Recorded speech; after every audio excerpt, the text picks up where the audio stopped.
Hi, my name is Samantha McInerney, and I'm going to be doing the reflection vlog over the persuasive speech. The purpose of this speech was to persuade the audience, even if that doesn't mean that they are as passionate about the subject as you are by the end of your speech. Hopefully they just respond to your call to action. Going into this presentation, I wasn't very nervous because I persuade people on a day-to-day basis, whether it's my parents or classmates or even teachers. I worked to make sure my speaker ethos was high by giving multiple credible sources.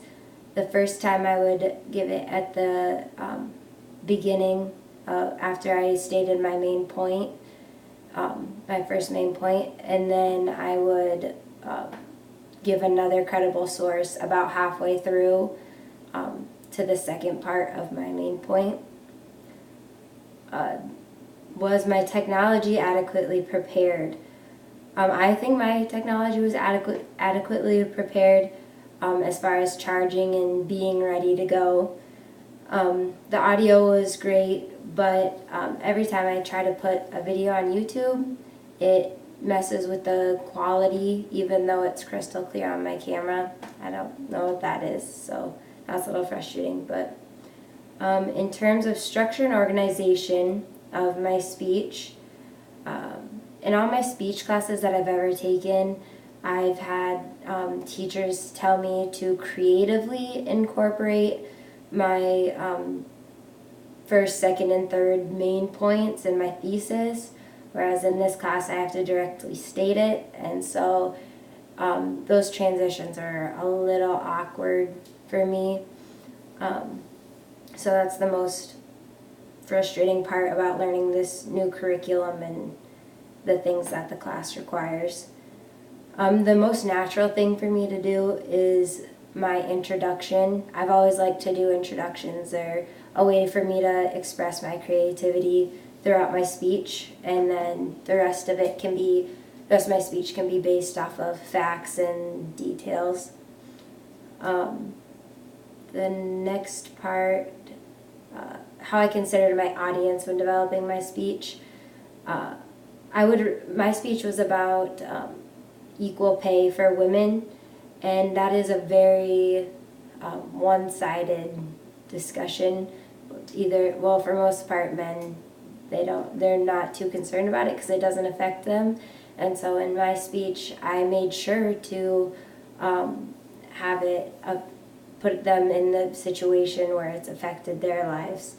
And that could be by them getting a family when they're older, and their wife wouldn't have the same pay that a male would in the same position. And so I tried to connect the men by giving them statistics on how their families would be affected and how they would have to work more to make up for the woman's low wage. The strongest persuasive argument was what I mentioned, how it hurts the family's financial status. I think that really hit home with everybody that saw my speech.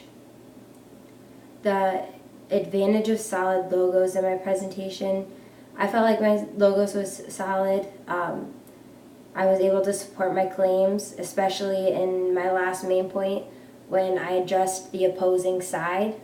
I mentioned what maybe people on the other side may think and kindly showed them why that would not be correct. What did I do in my speech that worked and didn't work? I like my introduction, like I said before. It allows me to be creative. But I definitely still need to improve on my eye contact and verbal signposts and restating my mini thesis in my conclusion. A way to connect my experiences to the class readings and concepts. I incorporated the pathos into my speech by bringing up the topic of hardworking single mothers and really pulling at people's heartstrings, making them feel sympathy for these women that have to be out on their own raising a family without the help of a second income. And pathos can be seen in Chapter 9 on page 68 and 69. Thank you.